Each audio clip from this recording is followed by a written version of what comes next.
Hello everyone, this is Shalini and welcome to my channel maths is fun with Shalini. हमारा आज का video है for class 8 और इसमें हम सॉल्व करेंगे ओलंपियाड में जो सैम्पल पेपर्स आते हैं वो किस तरह से आते हैं और क्लास 8 में उनका स्टैंडर्ड कैसा होता है, किस तरह के क्वेश्चन आते हैं। तो चलिए ये सारी बातें जान लेते हैं आज के वीडियो में और उन क्वेश्चंस को सॉल्व करने की कुछ ट्रिक्स भी देख लेते हैं। लेकिन उससे पहले अगर आप मेरे चैनल पर न्यू हैं तो प्लीज चैनल को सब्सक्राइब कर दीजिए और वीडियो के एंड में चैनल को लाइक करना बिल्कुल ना भूलें। तो चलिए शुरू करते हैं।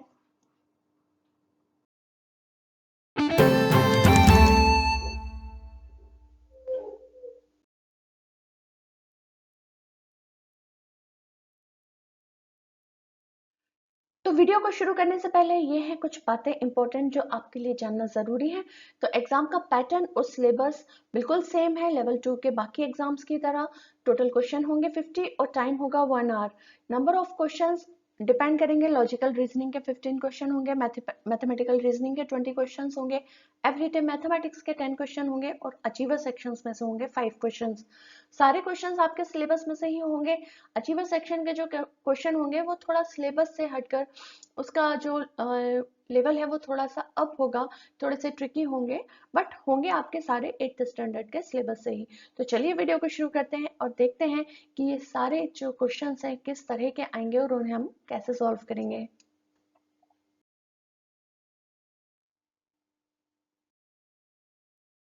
तो लॉजिकल रीजनिंग में से फर्स्ट क्वेश्चन है, P is Y's brother, Y is Q's father, Q and X are sisters, and how is X related to P?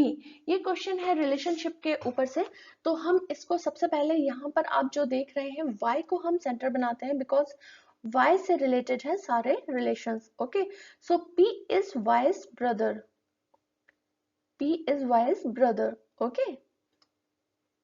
Next, Y is Q's father. There is some Q. So Y is father. Q and X are sisters. Q and X both are sisters. It means both are girls. So how is X related to P? अब हमें X का relation बताना है P के साथ। अब Q और X आपस में सिस्टर है, इसका मतलब Y X का भी फादर है, राइट?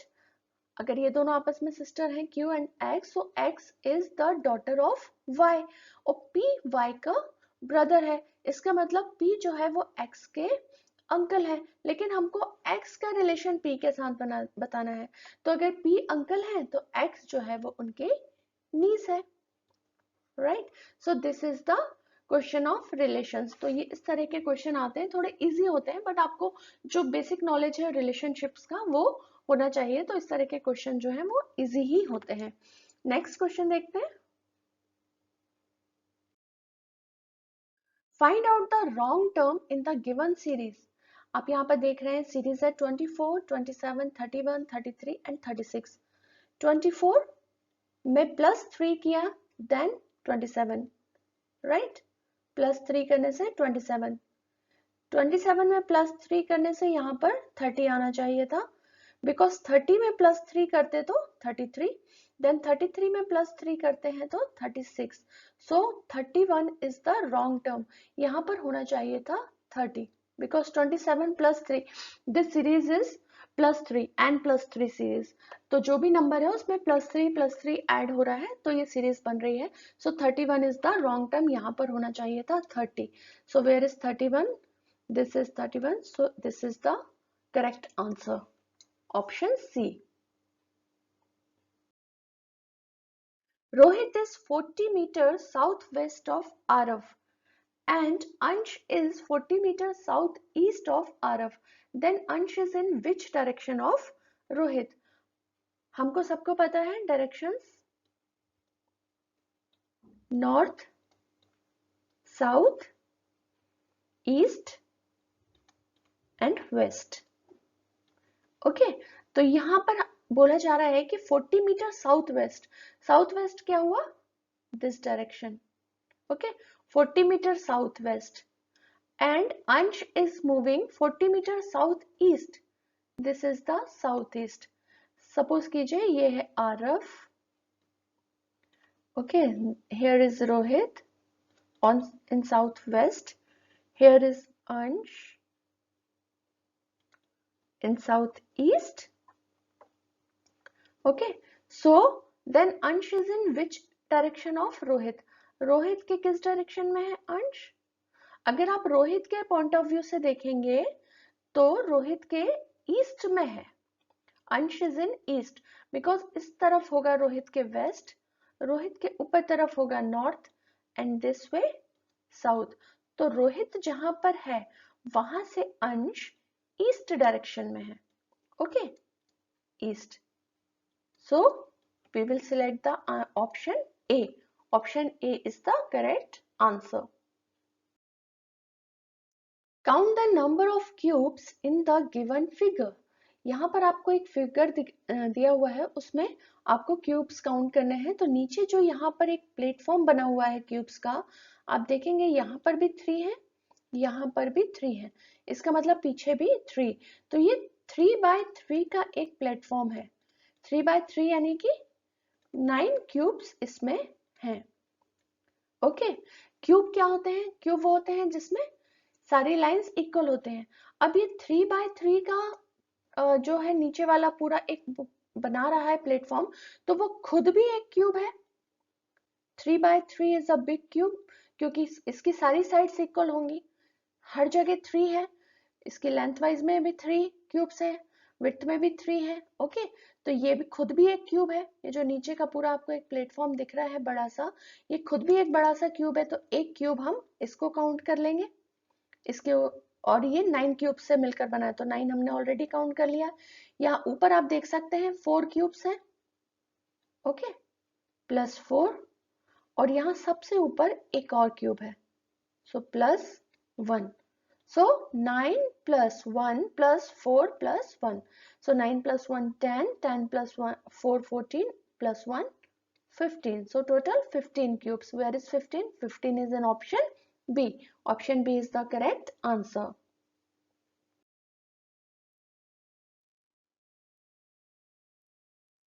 Fifth question है mathematical reasoning से. 200 kg of sugar was purchased at the rate of ₹15 per kg and sold at the profit of 5%. Compute the selling price per kg. Okay, तो सबसे पहले तो हमें cost price पता चल जाए इसकी, because 1 kg sugar का rate है, 1 kg sugar will cost 15 rupees. Okay, so 200 kg sugar will cost 15 into 200, which is 3000. Okay, 200 kg sugar आएगी 3000 रुपीज में. तो ये हो गया है कॉस्ट प्राइस, शुगर का कॉस्ट प्राइस. पर ये पर केजी में नहीं है, ये 200 kg का कॉस्ट प्राइस है. अब 200 kg शुगर को उसने सोल्ड करके प्रॉफिट कमाया 5%, यानी कि प्रॉफिट हुआ in rupees. Profit in rupees हम कैसे निकालेंगे? 5% of cost price. Cost price कितनी है? 3000. सो 5% of 3000, 5 upon 100 into 3000.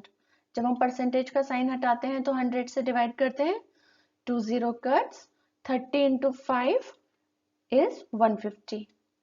So 150 rupees का उसको प्रॉफिट हुआ on this cost price, total price.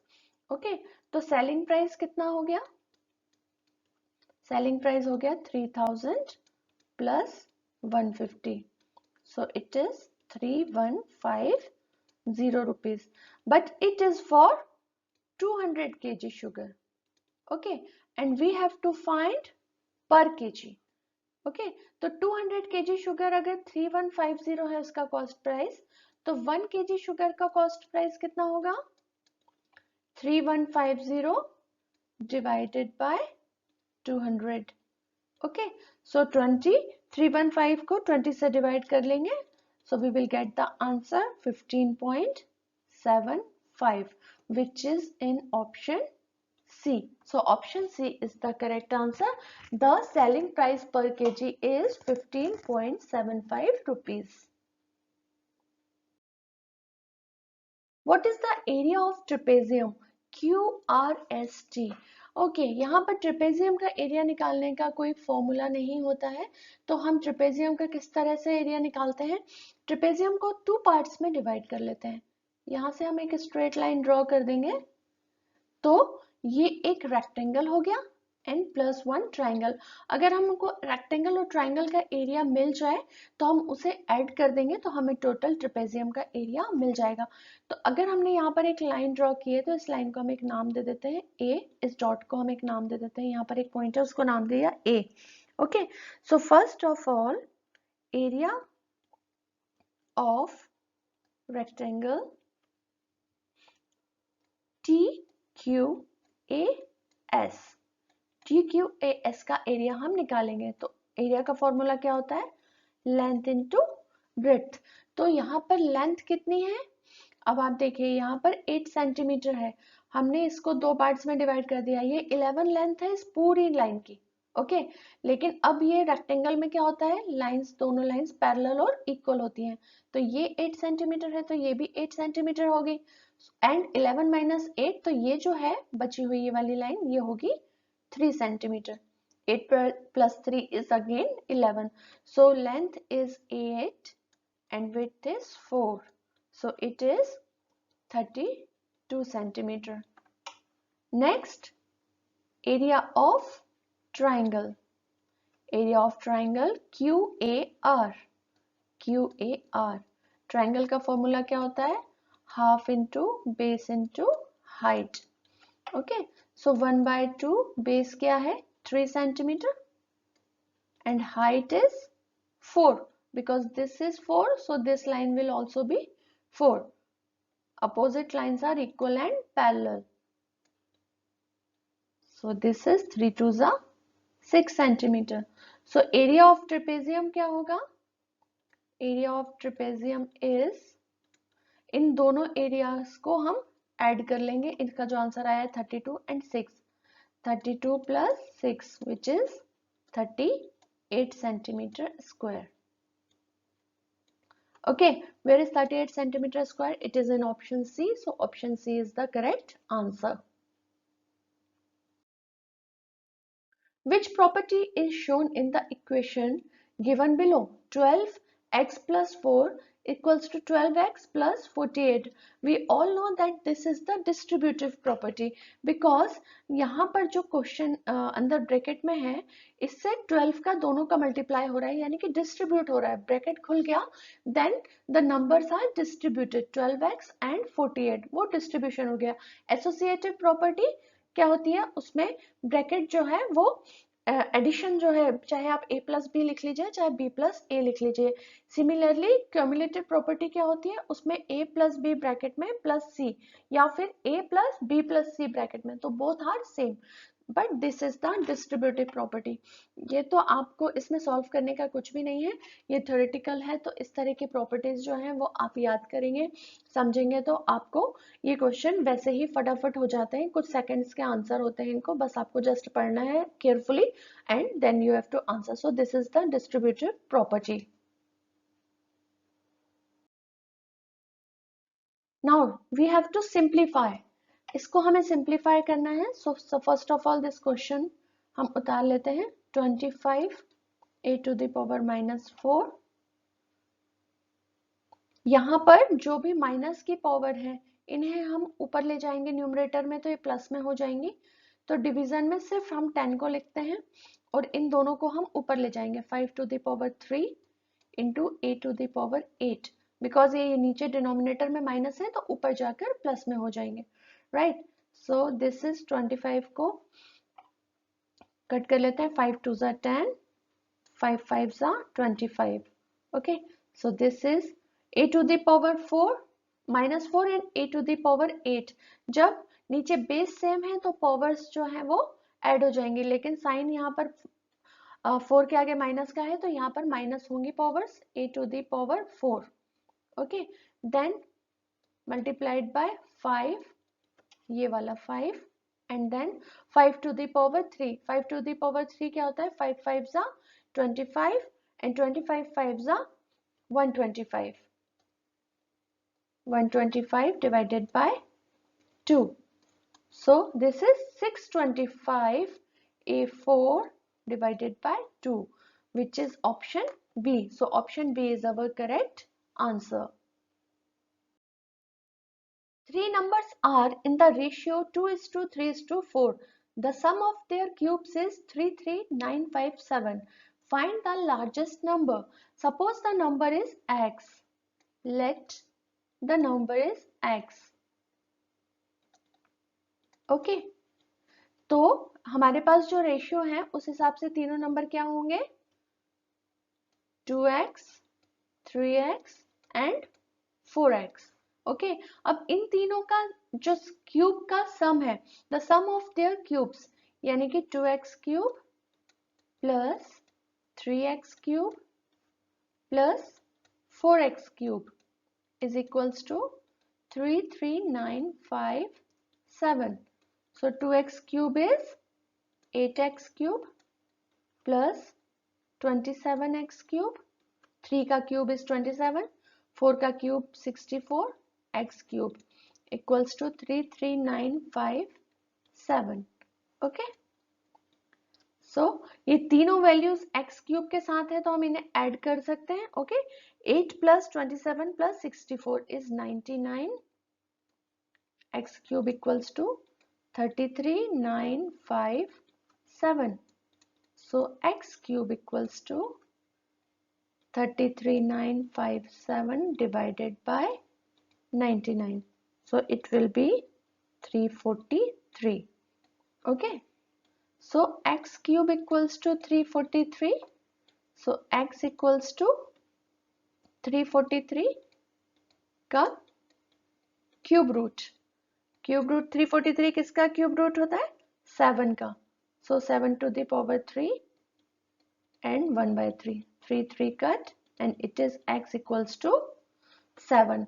x equals to 7 आ गया तो फर्स्ट नंबर क्या हो गया? 2 into x. 2 into x यानी कि फर्स्ट नंबर हो गया 14. 2 into 7 14. 3 into x 7 into 3 21.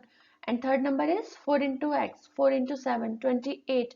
So which is the largest number? 28. 28 is in option A. So option A is the correct answer. Next question is we have to find the value of this equation. Okay. यहाँ पर आपको एक equation दी हुई है x के form में, हमें इसकी वैल्यू निकाल लेनी है. तो इस इक्वेशन को थोड़ा सा इजी करके लिख लेते हैं. 9x plus 7 by 2 minus bracket को हम अंदर ओपन कर देते हैं, स्मॉल ब्रैकेट को. Okay. So this is x minus 2 upon 7. तो यहाँ पर ये पूरे में x LCM आ जाएगा, 7 LCM आ जाएगा क्योंकि इस x के नीचे 1 है तो 1 और 7 का LCM 7 आएगा. 1 7 is 7. So this is 7x minus x minus 2. This is plus 2 because this is minus and again this is minus. So minus minus plus 2 equals to 36. So this is 9x plus 7 divided by 2 minus 7x minus x is 6x. Again this is plus, this is minus, so it will come out of the bracket. So ये minus हो जाएगा upon 7 equals to 36. Now we have to find these two equations. तो इन दोनों का LCM क्या आएगा? 7 and 2. Okay. Both are the different numbers not divisible by each other. तो इन दोनों का LCM इनका multiplication ही होगा. 7 into 2 14. So 14 is the LCM. 2 7s are 14, 9 7s are 63. 63x plus 49 minus 7's 2s are 14, 6 2s are 12x minus 4 equals to 36. So x वाली terms को solve कर लेंगे. 63 minus 12 is 51. 49 minus 4 is 45 और ये 14 चला जाएगा 36 के साथ मल्टीप्लिकेशन में. So 36 into 14 is 504. Okay. Now 51x equals to 504 minus 45। ये जब इधर आएगा तो इसका साइन चेंज हो जाएगा, प्लस है तो माइनस हो जाएगा। So 504 minus 45 is 459। So x equals to 459 divided by 51 which is 9. So x की वैल्यू हमें मिल गई 9. 9 is in option A. So option A is the correct answer.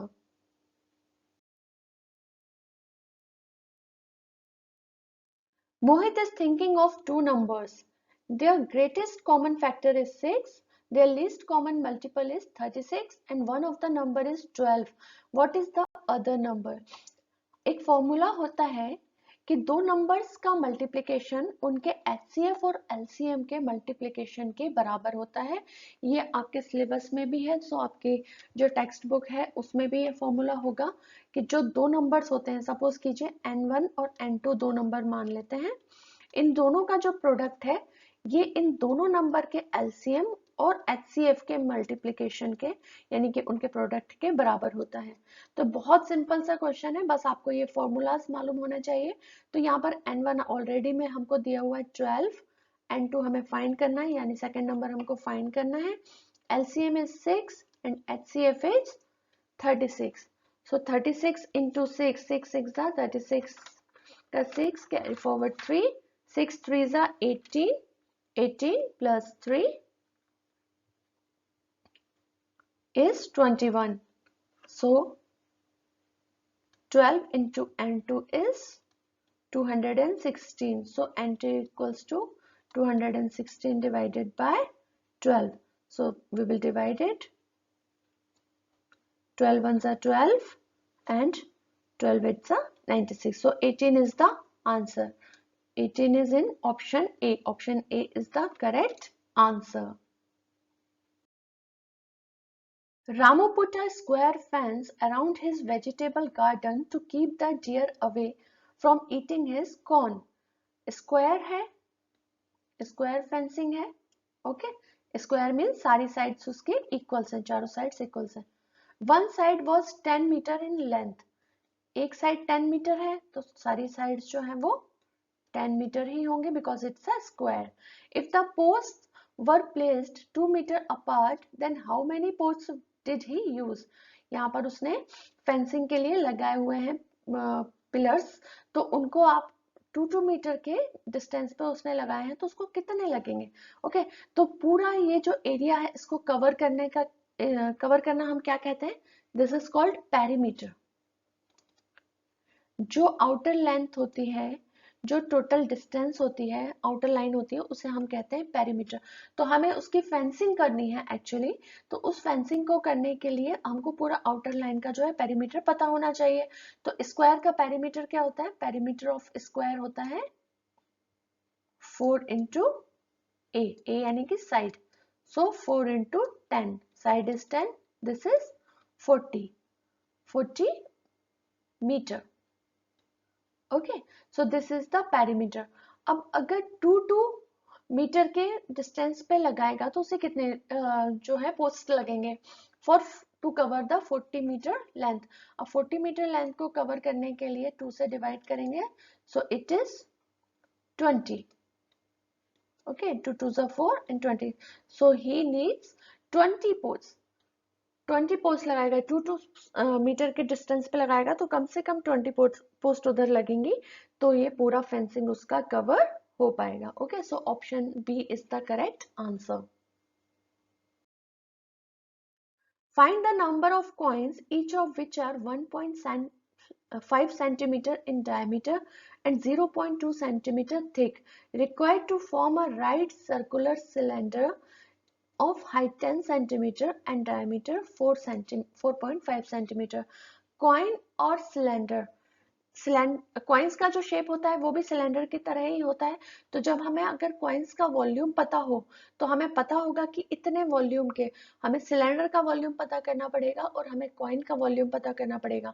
तो उस छोटे कॉइन यानी कि उस वॉल्यूम के कॉइन के कितने कॉइन्स हमको लगेंगे, नंबर ऑफ कॉइन्स जो उस सिलेंडर को पूरा फिल कर सके या उस पूरा कॉइन्स को इकट्ठा करने से उस तरह का 10 सेंटीमीटर हाइट और 4.5 सेंटीमीटर डायमीटर का पूरा एक सिलेंड्रिकल शेप बन सके।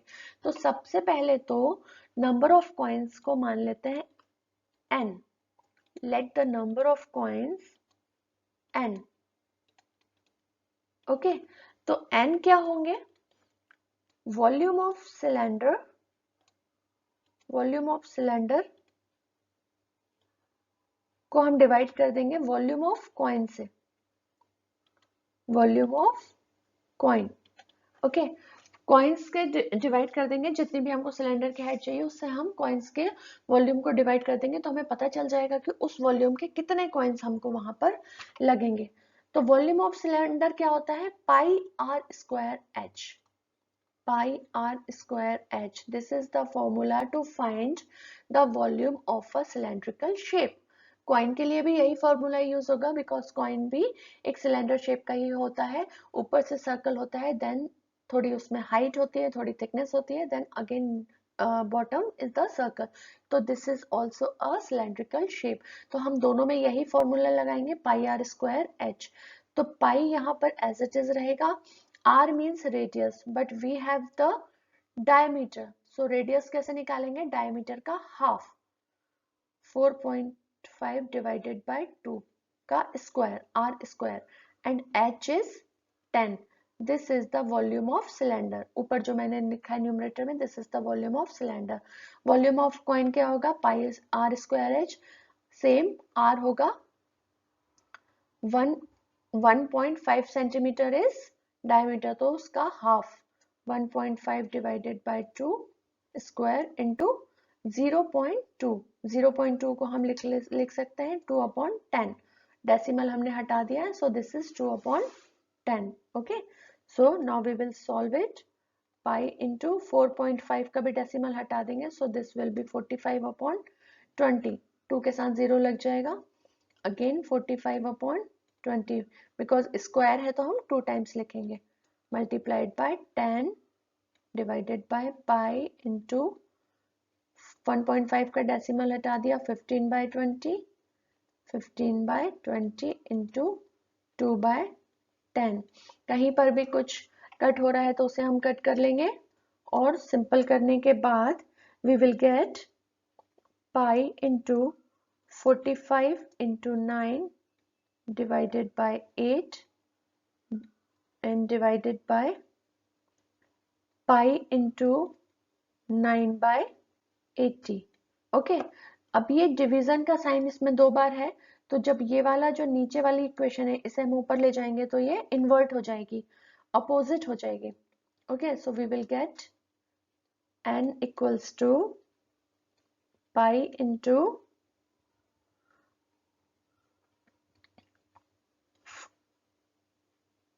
405 divided by 8 into 80/pi into 9। ये जो 80 था नीचे, ये ऊपर चला जाएगा, इन्वर्ट हो जाएगा, पाई से पाई कैंसिल, 8 10 80, ओके, एंड 9 से 405 45 times cancel, so 45 into 10 is 450। 450 is the answer in option A, so option A is the correct answer.